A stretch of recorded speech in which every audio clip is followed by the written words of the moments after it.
Seasons Greasons, my friends, and remember, it's not optional. Today we're doing a little bit different style of a video. As you can see, I am in my living room now on my couch, and I've trapped my cat in the other room and she wants to get out. 1 second.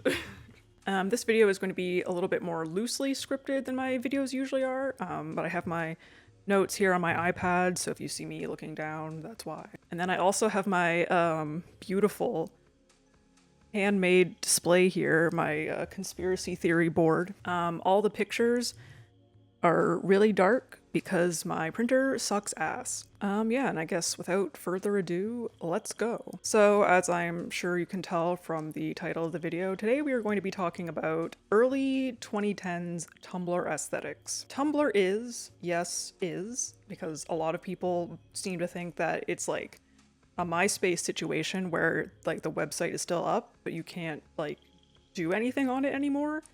And that's not the case. It's very much still an active and usable site. But anyways, Tumblr is a microblogging website founded in 2007 by David Karp, aka Daddy. It gained popularity in the early 2010s, and by 2013 had 170 million monthly users, which was more than LinkedIn, Snapchat, and Instagram at the time. The golden age of Tumblr is generally considered to be between 2012 to 2014, with the amount of user activity steadily declining on the site after this period. And this golden age is the time period we're going to be focusing on today. The majority of users on Tumblr were young people between the ages of 13 and 25. And if there's one thing about young people, they know what's hip and cool. In fact, they decide what's hip and cool. And this is especially true of teenage girls and young women, of which there were many on Tumblr.com. Think of a popular trend, and it's likely that young women have been at the forefront of it, whether it's Beatlemania or kawaii culture in Japan. They are the cultural tastemakers as much as society tries to dismiss them. And in the early 2010s, Tumblr was their vehicle for setting new trends. Tumblr allowed for various types of media to be posted, from text posts to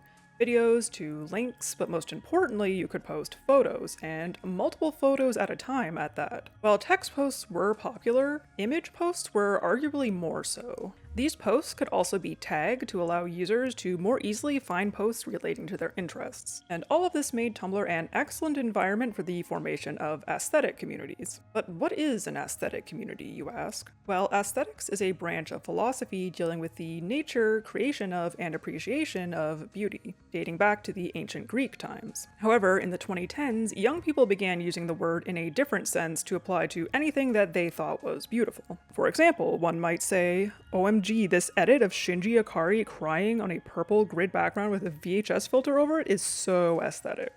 The word was used in this sense mainly by two communities on Tumblr, Vaporwave and the soft grunge community, both of which we will be talking about in this video. Communities began to develop in certain Tumblr tags around particular visual styles that could include everything from photos that the users reblogged to lifestyle elements like fashion or home decor. These were the days before all the TikTok core suffixes, and many aesthetic communities didn't go by a particular name. Instead, they were discovered through a combination of certain tags, such as hashtag quality and hashtag photography. However, many of these early aesthetics laid the groundwork for the TikTok and Instagram aesthetics of today. Many of them even influenced wider popular culture at the time. Tumblr may have fallen from grace a little bit in recent years, but I've seen many people looking back fondly, or looking back and cringing, on the aesthetic trends of the time. Some are even making a comeback on TikTok after being discovered by younger Gen Zs who weren't old enough to participate in them at the time. Our first Tumblr aesthetic that we're going to be talking about today is the Vaporwave aesthetic. Vaporwave is an aesthetic that's associated with a subgenre of electronic music that sprang up in the early 2010s, not on Tumblr, but more so on websites like YouTube and turntable.fm. Vaporwave music consisted of chopped and screwed samples from other songs, mainly pop songs from the 80s and 90s. Most frequently, they were slowed down and drenched with reverb, with small sections of the sample being looped over and over. Some artists did make sampleless music that was reminiscent of elevator music / corporate muzak, ambient, synthwave, and chillwave. The early 2010s internet actually spawned several musical microgenres. This was around the time that Gen Xers and older millennials were becoming nostalgic for their childhoods in the 80s and 90s, and creating art that reflected that. And Vaporwave was one such movement that was very clearly inspired by the culture and visual design trends of the 80s and 90s. And some of the seminal works of the genre include Chuck Person's Echo Jams Volume 1, an album released in 2010 by the artist Daniel Lopatin, better known as 10tricks Point Never, which features 15 tracks of slowed down and looped samples of songs from the 80s, 90s, and 2000s. And the album artwork is a scrambled version of the packaging for the 1993 Sega Genesis game Echo the Dolphin. Another one is James Ferraro's Far Side Virtual, released in 2011. And this album was not sample-based, rather it is a sharply produced electronic album that evokes sources such as elevator music, corporate mood music, easy listening, the kind of stuff that the doctor's office makes you listen to while you sit on hold for 15 minutes, and early computer sound design. And probably the most iconic and well-known album in the genre was Floral Shop, released in late 2011 by Ramona Xavier, better known as Vectroid, under the alias Macintosh Plus. This spawned the popular meme song that is probably the first thing that comes to everyone's mind when they think of Vaporwave, which translates from Japanese as Lisa Frank 420 Modern Computing, featuring a heavily chopped and slowed down sample of Diana Ross's song It's Your Move. The now iconic album art heavily contributed to the Vaporwave aesthetic with its bright colors, Japanese text, marble bust of the Greek god Helios, and VHS screen cap of the New York City skyline. The term Vaporwave was coined by Vaporwave artist Internet Club, aka Robin Burnett, and comes from the word vaporware, which is a name for commercial software that is announced but never released. Common visual characteristics of the Vaporwave aesthetic include early internet imagery and web design, glitch art, cyberpunk tropes, retrofuturism, anime and Japanese imagery, Greco-Roman statues, 3D rendered objects, and VHS degradation. It draws heavily from Memphis design, which is a bright, colorful, and funky design that was popular in the late 80s and early 90s. It began to really take off around 2012. Tumblr engaged more with the aesthetic side of it than the musical side of it. It became popular for people to design their blogs around the Vaporwave aesthetic and reblog Vaporwave art. Common Vaporwave iconography seen on Tumblr included cups of lean, logos for brands such as Pepsi, Adidas, Microsoft Windows, Macintosh, PlayStation, Arizona Iced Tea, and Fiji Water, city skylines, malls, liminal spaces, grids, lines and shapes, the colors pink, teal, and purple, palm trees, dolphins, Roman columns, outdated technology like CDs, cassettes, or VHS tapes, sunsets, and full-width text. Visuals were often surreal and emphasized sadness and distress. Some Vaporwave artists and musicians claim that the genre was meant to be a critique, commentary on, or parody of rampant consumerism, late-stage capitalism, the rapid pace of technological advancement, and commodification of the past, ironically mocking these things by repurposing corporate aesthetics and symbolism. However, as time went on, I think this interpretation got sort of lost, and Vaporwave ended up becoming more of a celebration of these things, especially as it began to be co-opted by brands, and society in general started to fetishize the past more and more. Vaporwave fashion got pretty big on Tumblr as well. The staples of this fashion style included retro or vintage windbreakers, pretty much any sort of clothing in Vaporwave colors, which are pink, blue, or purple, holographic, metallic-looking or clear plasticky items, mainly tennis or circle skirts,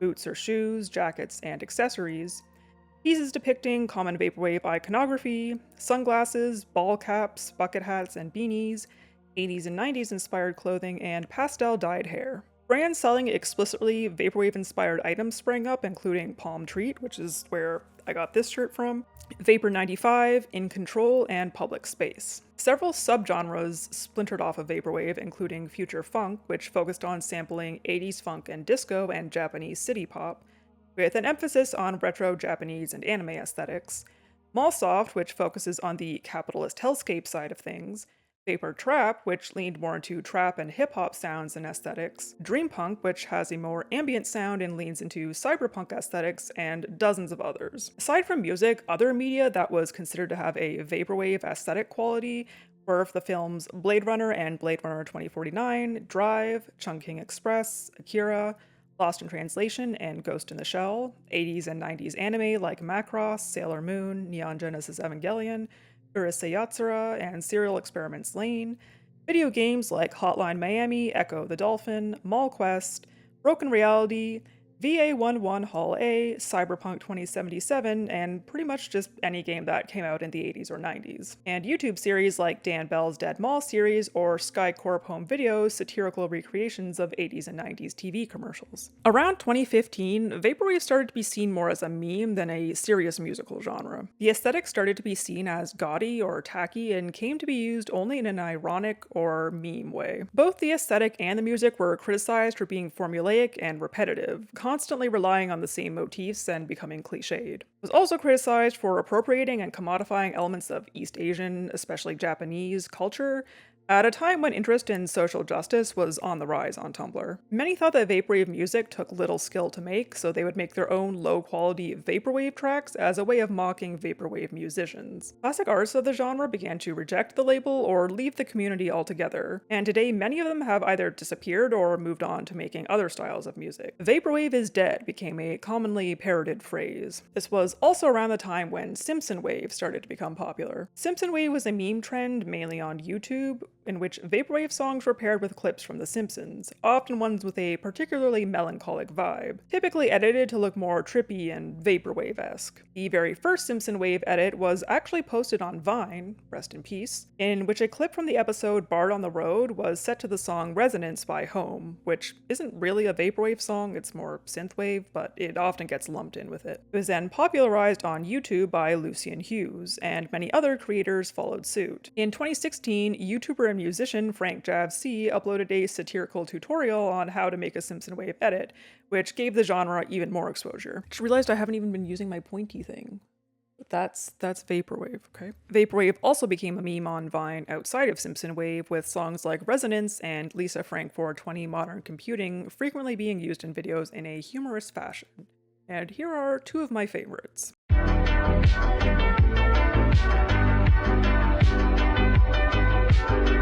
We actually have the chip reader now. Oh yeah?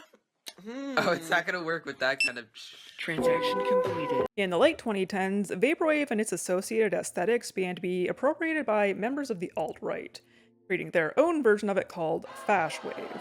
Thus signaled the end of the Vaporwave aesthetic on Tumblr and the internet at large, although there is a small community still dedicated to it on sites like Reddit, and there are still a few prominent producers working in the genre.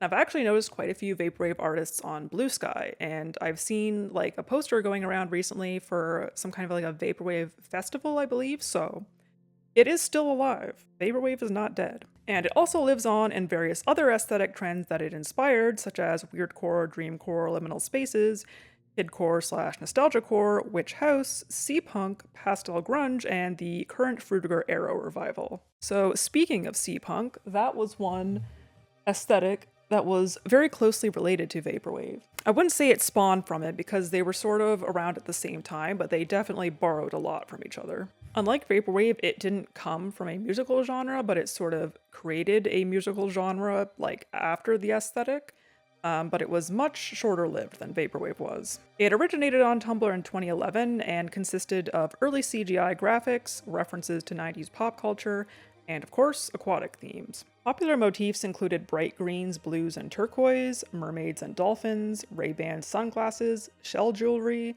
ball caps and skipper caps, tie-dye, transparent plastic jackets, hair dyed blue or green, oceans, geometric shapes, yin-yangs, and smiley or frowny faces.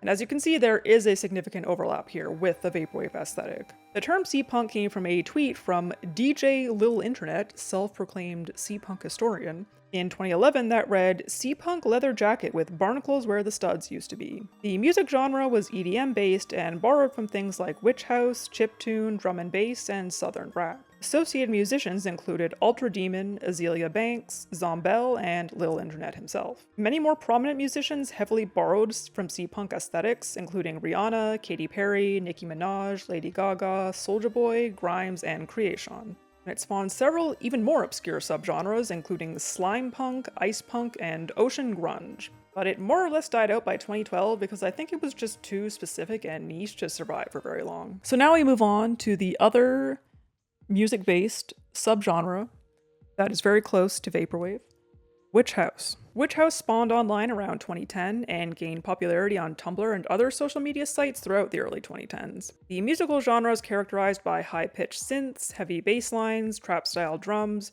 distorted vocals, chopped and screwed samples, slow tempos, and lots of reverb. Occasionally, artists would release songs that were just backmasked or slowed-down remixes of already existing songs. Notable examples being Crystal Castle's Femen, which contains a backmasked sample of a children's choir cover of Smells Like Teen Spirit by Nirvana, and Salem's Till the World Ends, which is a slowed-down version of the Britney Spears song of the same name. Notable Witch House artists include Salem, Crimes, Ice Peak, Sidewalks and Skeletons. A funny story about Sidewalks and Skeletons, I think I may have accidentally caused them to receive a cease and desist from the band Evanescence one time. Yeah, sorry. Ooh, which is like, I'll put the name on the screen. White Ring and King Plague.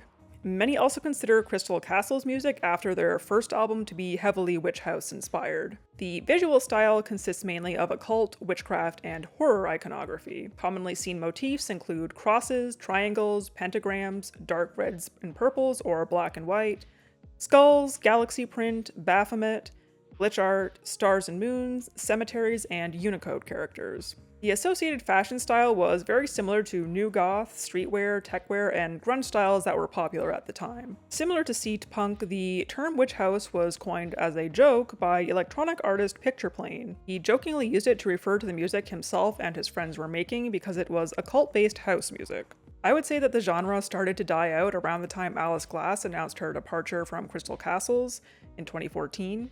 The band has been completely inactive since 2017 when Alice accused her former bandmate Ethan Kath of sexual, physical, and psychological abuse, starting from the time that he met her when she was 15 and he was 25, and continuing throughout her time in the group. Both have since disavowed the band entirely, and other once popular bands like Crimes have been inactive for some time, more or less putting the final nail in the coffin for the witch house scene. Though some groups like Ice Peak and Sidewalks and Skeletons continue to produce music in a similar style today. Yeah, that's right. This video is going to have costume changes. This is just the first of many. So my costume change corresponds to the next aesthetic we're going to be talking about, which is Morute. So the aesthetics we've talked about thus far were very music-based in that they corresponded to a particular genre of music. And Morute is sort of music-based in that it is an aesthetic that sort of exists because of one particular musician. Morute is an aesthetic that emerged on Tumblr around 2011 and was popular throughout the first half of the 2010s. And it focuses on the dichotomy between softness and hyperfemininity on the one hand, and darkness and disturbing imagery on the other. The term Morute is a portmanteau of the words morbid and cute. And I've said this before in my other video where I mentioned Morute. I feel like they really could have come up with a better name for that. It doesn't really roll off the tongue very well, in my opinion. But this name was not actually used by the community at the time that it was popular.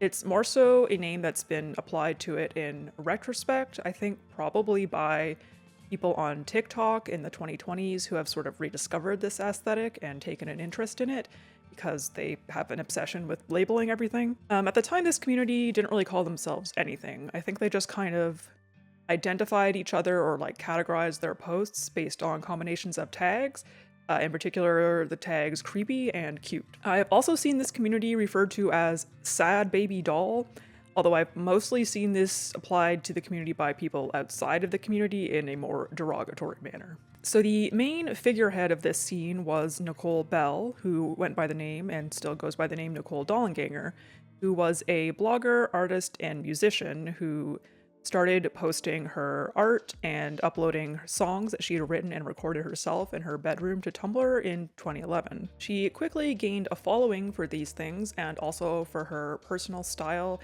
and in particular her bedroom, which I think a lot of people were sort of fascinated by, and she sort of became the blueprint for what the Morute aesthetic would be. Her sweet girlish singing voice was contrasted against the bleak and disturbing lyrics of her early songs, which featured titles like Coma Baby, Barren, Dog Teeth, and Ball Jointed Doll. Her first album, Curdled Milk, which she self-released in 2012, featured her own artwork on the cover, which was a watercolor painting of several dead-eyed baby doll heads with blood dripping from their mouths. Her blog was full of things like medical horror, BDSM, gore, and other not safe for work content, alongside pictures of her bedroom with its vast collection of antique dolls, stuffed animals, pale pink walls, and lace curtains. Her music and personal aesthetic were inspired by things like horror movies, her parents' own antique doll collection, country and hardcore music, the works of author V.C. Andrews, and her personal experiences with things like eating disorders and growing up in a small town. Several other figures rose to prominence in the wake of Nicole, mostly modeling their aesthetic after hers, and they included Jess Woods, Millie Dalgraves, Torture Gardens, aka Patience Kingsley, and Alice Snow, among others. The main themes that can be found in this aesthetic are death, horror, cuteness, innocence and purity, girlhood, depression, nihilism, trauma, vulnerability, interest in the macabre, and religious guilt. It suggests a feeling of wanting to return to innocence and purity, or a childhood that was ripped away by abuse or trauma. In this way, it is similar to Traumacore, a later Tumblr aesthetic, although I don't think the majority of the people who were into this aesthetic actually had necessarily experienced any significant childhood trauma. They were just drawn to the visuals, which I don't think there's anything wrong with that personally. These themes were exemplified by the kinds of things that people would reblog, including weapons like knives and guns, crosses, crucifixes, rosaries, and other Christian iconography, angels and cherubs, abandoned houses, hospitals, and medical tools, live or dead animals, especially ones that represent innocence and purity like doves, swans, lambs, deer, or calves. And sometimes the animals may have deformities, particularly I think it's called polyencephalitis, when an animal is born with two faces or two heads. Insects, graveyards and cemeteries, antique dolls and other vintage knickknacks, bruises, cuts, scrapes, and other injuries, clips or stills from horror movies, crime scene photos, empty pill bottles, BDSM-related imagery, caskets, teeth and bones, Victorian mortuary photography, Guro anime and manga, occasionally real-life gore. I could go on, but I'm sure you get the idea. Photos would often contain one cute element contrasted with one creepy element. For example, a pink Disney Princess TV on which the horror game Silent Hill is being played, or a coffin draped in frilly pink fabric. The fashion style associated with this aesthetic consisted of frilly, girly vintage dresses, often from the brand Gunny Sacks. My dress is not Gunny Sacks, it's Laura Ashley, but it is true vintage from the 1980s. I found it in Value Village, and actually when I first saw it, another girl was holding onto it, and I was like kind of watching her out of the corner of my eye and like following her around the store a little bit, hoping that she would like put it down, and she did, and I like booked it across the store to snatch it up before she changed her mind. Anyways, where was I? But yeah, slip dresses, nightgowns, bed jackets, and other lingerie, frilly white socks or knee highs, saddle shoes, Mary Janes, cross necklaces or rosaries, floral print, lace, Peter Pan collars, ribbons, and white or pastel colors, especially pink.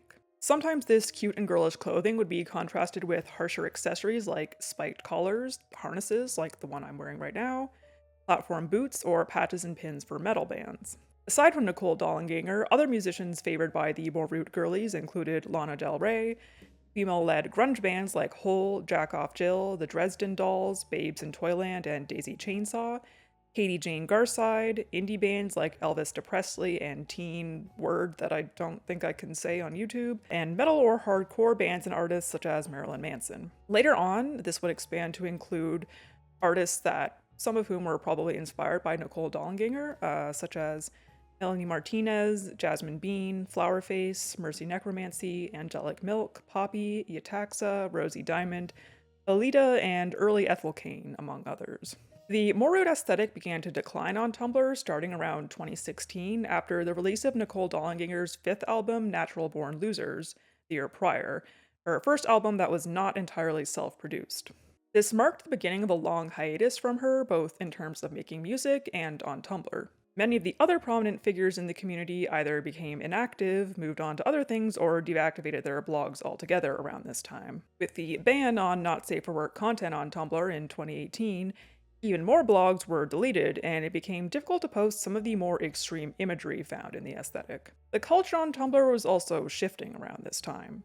People were becoming more woke, for lack of a better word, or I guess we'll say socially aware. This led to the Morute community being criticized by those outside of it for things like glorifying or glamorizing violence, abuse, poverty, mental illness, and self-destructive behaviors. People dug into Nicole Dollanganger's old Tumblr posts and found her reblogging some pretty unsavory things, which drew significant criticism and caused her to delete a lot of her old posts. There were also those who, of course, just made fun of members of the community for being cringe. There were several threads on the lolcow image board dedicated to mocking them, and people like Jess Woods and Millie Graves likely left the public eye due to this harassment. Finally, in 2019, Bianca Devins was murdered by a male acquaintance following a Nicole Dollanganger concert. Bianca was more so a member of the e-girl community on Instagram and Discord, but the fact that it happened immediately following a Nicole Dollanganger concert shook many members of the Morute community and made the aspects of romanticizing violence and true crime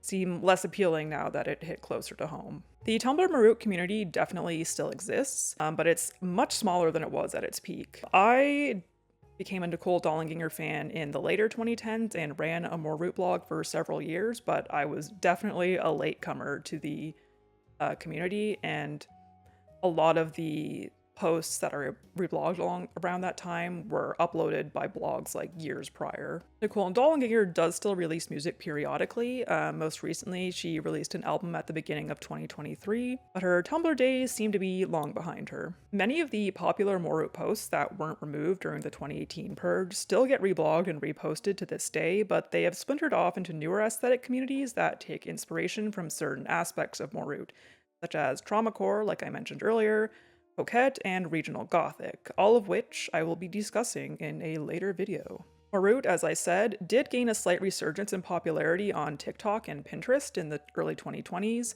and morphed slightly to become gloomy Coquette, which we'll get into when I discuss the Coquette aesthetic in, like I said, a later video. Got another costume change. You're not going to be able to see it once I sit down, but just know that I am wearing shorts over tights. And the reason for that is because we are now talking about, where is it?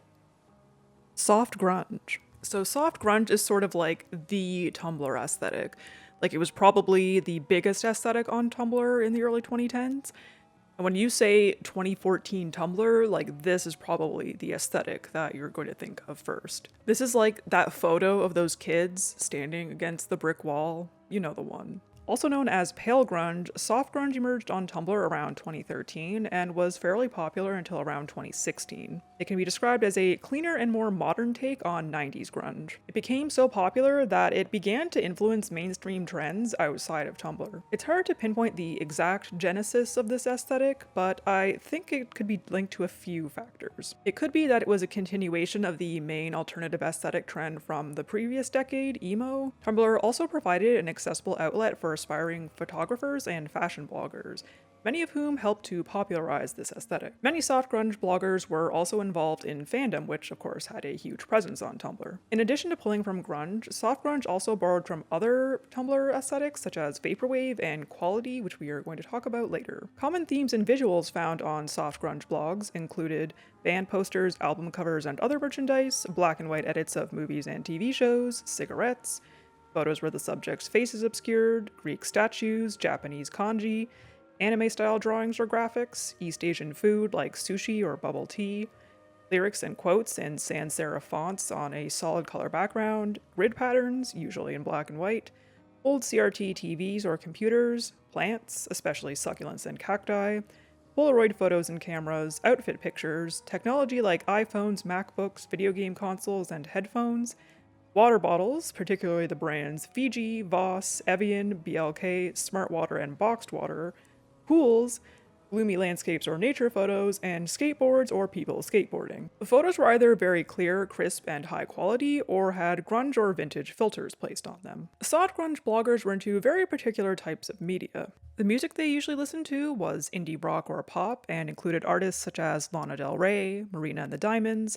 Florence and the Machine, Arctic Monkeys, The XX, The Neighborhood, The 1975, Hozier, Charlie XCX, Troye Sivan, Lorde, FKA Twigs, Halsey, Melanie Martinez, 21 Pilots, The Smiths, Mac DeMarco, Lee K. Lee, Azealia Banks, Sky Ferreira, Tove Lo, Ali X, Grimes, Birdie, Two Door Cinema Club, Tame Impala, The Black Keys, Alt J, and Cage the Elephant, among others. Popular movies and TV shows among this crowd were the UK TV show Skins, the movie adaptation of The Perks of Being a Wallflower, Girl Interrupted, The Virgin Suicides, Daria, 10 Things I Hate About You, Empire Records, The Fault in Our Stars, 500 Days of Summer, Scott Pilgrim vs. the World, Eternal Sunshine of the Spotless Mind, Pulp Fiction, Black Swan, Wes Anderson films, Leon the Professional, Studio Ghibli films, The Breakfast Club, American Horror Story, and Neon Genesis Evangelion. Soft grunge was very much seen as a lifestyle aesthetic that people adopted outside of Tumblr. Therefore, fashion, makeup, and decor were very important.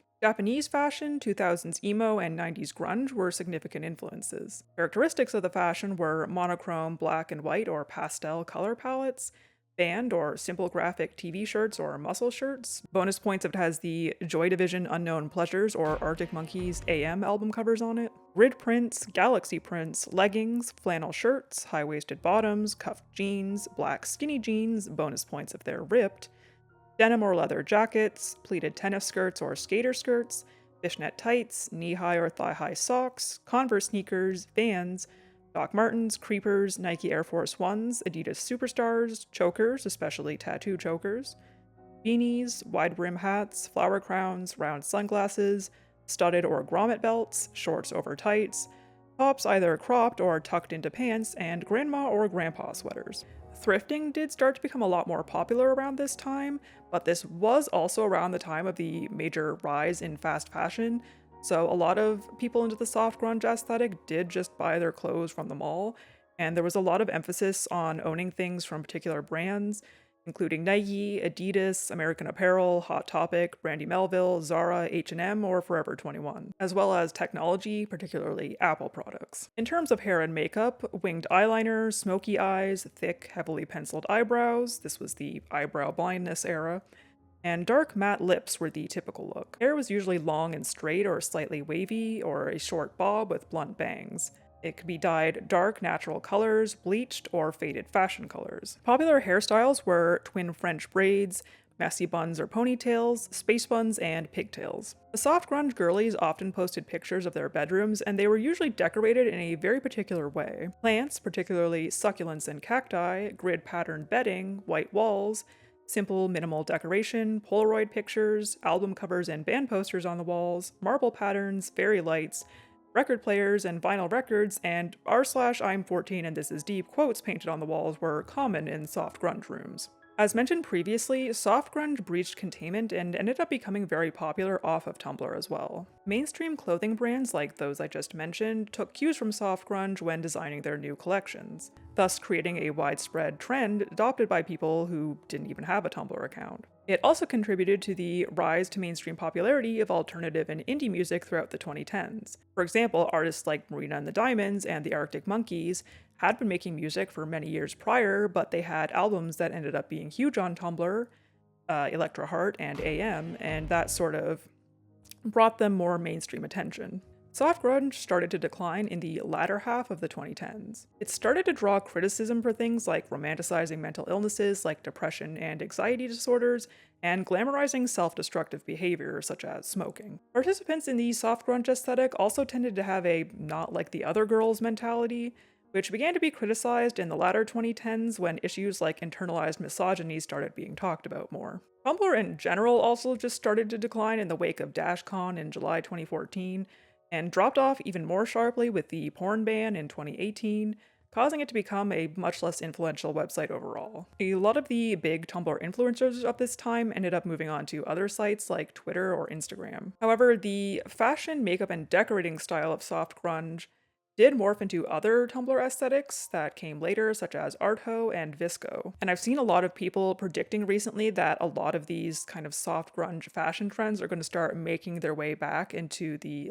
popular mainstream fashion in the 2020s.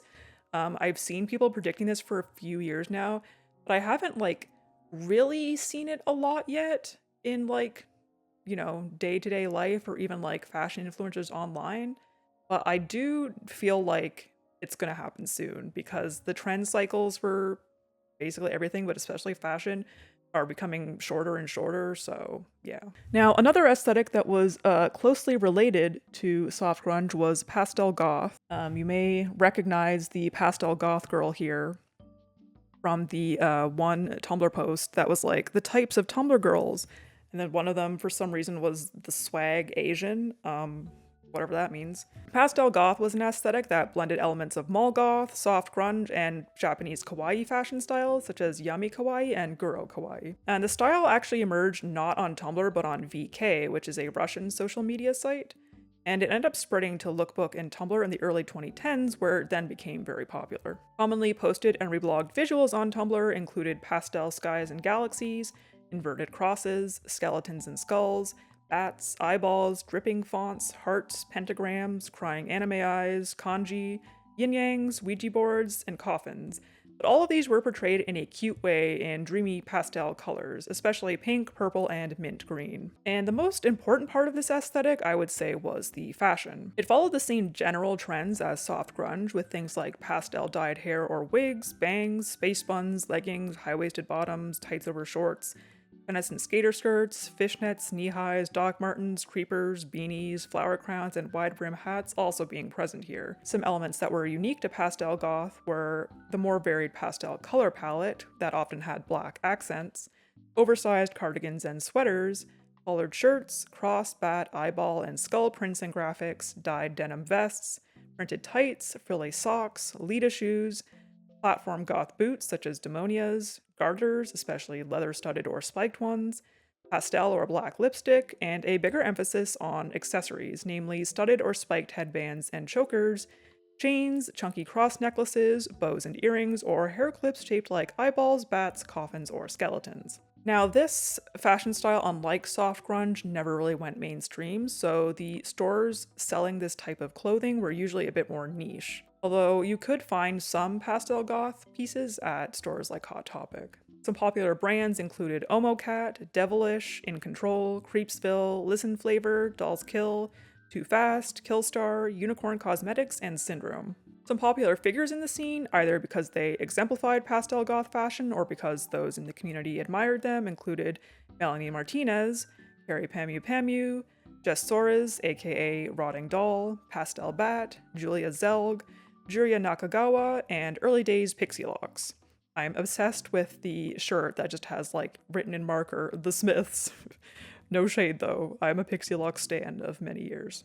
Soft grunge and pastel goth actually sort of collided to form a sub-aesthetic around the mid-2010s called pastel grunge, which borrowed elements from both, along with a lot of tie-dye, alien graphics, neon, crystals, and weed leaf prints. Pastel goth was a bit shorter-lived than soft grunge, likely due to it being not as influential. Like I said, it was more niche and never really went mainstream. It also drew some criticism, as many goth sub aesthetics do, from trad goths, for it being largely an aesthetic trend, whereas goth, of course, was a subculture that was initially based on music. And goths love calling anyone who's not into goth music a poser.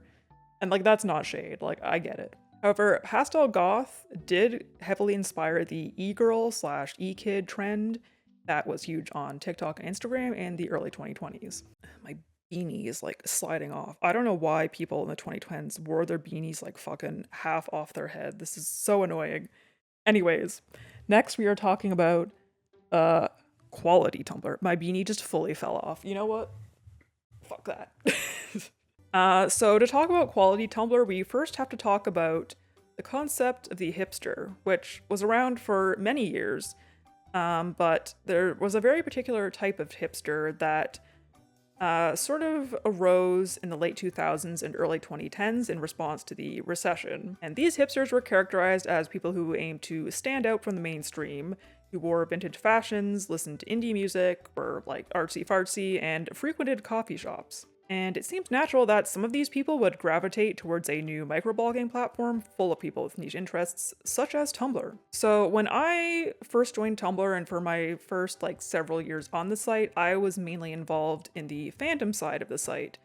And at that point, the site was kind of divided into, like, fandom bloggers and hipster bloggers, which basically is like the fandom side of Tumblr referred to any aesthetic blogger as a hipster. And in the very early days of Tumblr's popularity, like 2010, 2011, 2012, the biggest group of aesthetic bloggers, or as we call them, hipsters, was quality Tumblr.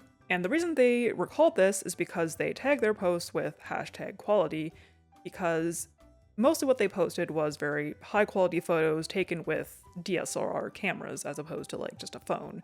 Because phone cameras were really bad back then. The community mainly consisted of teenage girls who got their first DSLR for Christmas and went wild, taking clear, crisp, highly saturated photos of things like their outfits or clothing items, bedrooms, Starbucks cups, iPhones, makeup or beauty products, bonus points if it was an EOS or Baby Lips lip balm, nail art, Polaroid cameras, food, MacBooks covered in stickers, longboards, quotes written on paper, and Bath & Body Works candles. Usually these pictures consisted of the photographer presumably using a self-timer and setting up their camera on a tripod or a stack of books like I'm doing, and holding up a product in front of the camera. These were the girlies who pioneered the mustache trend. I was gonna draw a mustache on my finger for this bit, but I forgot. Oh well. They also commonly wore tie-dye, flower crowns, denim cut-off shorts, skinny jeans, handmade friendship or rubber bracelets, floral print, items with peace signs, infinity symbols, or anchors on them, t-shirts or tank tops with quirky sayings, large black-rimmed glasses. Remember when we used to punch the lenses out of the 3D glasses you get at the movie theater and then just like wear them? Vans, Keds, Toms, or Converse, galaxy print, and snapback hats. They typically had long, straightened hair with side bangs and wore a lot of mascara. Occasionally they would draw cat whiskers on their face or a mustache on their finger or write something on their palm. Often they would take quirky photos of themselves making silly faces because they're just so crazy.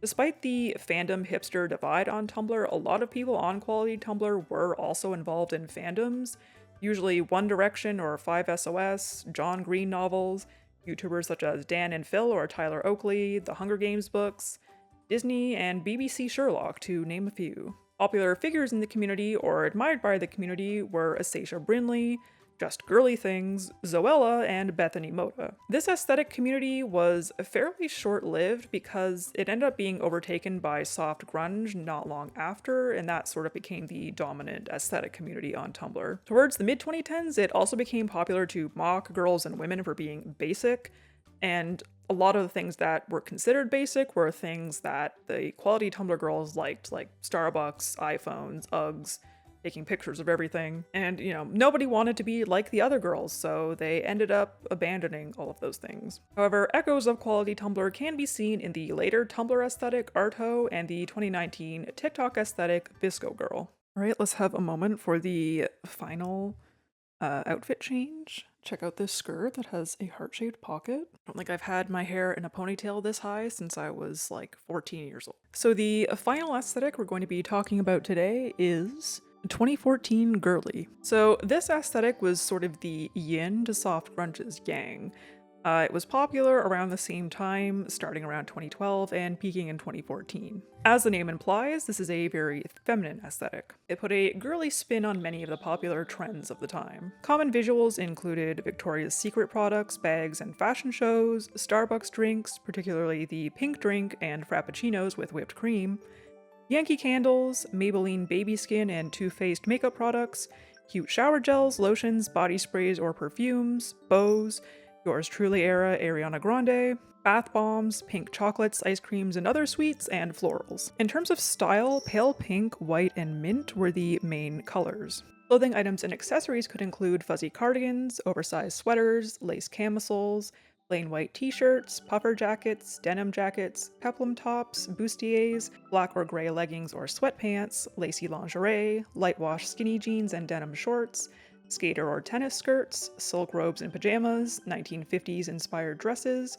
fuzzy socks, Uggs, ballet flats, cat ear headbands, bows, pearls, cute oversized phone cases, flower crowns, Tiffany heart pendants, Ted Baker bags, and floral or polka dot prints. The typical makeup look was very soft and feminine, usually more understated than the popular soft grunge makeup looks. Hair was usually long and straight, sometimes dyed blonde, and worn in a high ponytail or braid. Tumblr girly girls decorated their rooms with tulle curtains and accents, pale pink walls, floral bed sheets, pink candles, statement pillows, fairy lights, large vanities, poster collages, and white metal bed frames. Popular brands were Victoria's Secret, Pink, UGG, Abercrombie & Fitch, Forever 21, Dior, Chanel, Brandy Melville, Hollister, Lush, Too Faced, Maybelline, Essie, Starbucks, Yankee Candle, and Bath & Body Works. Musical artists favored by this community included Lana Del Rey, every aesthetic really claimed her, Ariana Grande, Taylor Swift, Selena Gomez, Melanie Martinez, and Ellie Goulding. Other famous figures admired by the community were Dove Cameron, Audrey Hepburn, Candace Swanepoel, and Gabby DiMartino. There was a lot of crossover between this aesthetic and other pink and girly aesthetics, such as Pink Princess, which took inspiration from royalty in the Rococo period, and Pink Parisian, which adopted a mid-century French and old Hollywood aesthetic. This aesthetic more or less faded out after the mid-2010s, largely due to tastes and trends changing, but its basic tenets live on in other girly aesthetics such as dollette and balletcore. Now, obviously that was not every single early 2010s Tumblr aesthetic, there were all kinds of like micro aesthetics and stuff, but I think these were the big players and the ones that sort of laid the foundation for the aesthetics that would follow them. Which leads me to, as I have alluded to several times throughout this video, I will be making another video about late 2010s Tumblr aesthetics. I already have all the research done for it, so I just need to like film and edit it after I film and edit this video, so hopefully it should be coming up pretty soon after I upload this video, so be on the lookout for that. Do you remember any of these aesthetics? Did you participate in any of them yourself? Some of these that I did participate in, like Vaporwave and Morute, I participated in them like well after their peak, but I was participating in soft grunge. At the time, I was there, I was on the ground. I can probably insert some photos of me from my soft grunge era in high school. And yeah, which one was your favorite one of these aesthetics that I talked about today? I would love to hear all about that down in the comments. And as usual, thank you so much for watching. If you enjoyed the video, liking, subscribing, sharing, all that good stuff would be very much appreciated. And have a happy holidays, and I will catch y'all in the next one. Thank you to all of my members, and an extra special thank you to my Pookies, Logan Campbell, Zion, Satanic Panic, Maxo, Lars, Young Wee Wee, Agya, Dog Bones, Jiggy247BP, Kike Lucas, Sebastian Brady, Monophobia, Sebely Sam, Mr. Logan 1223, and Ymu. You guys rock.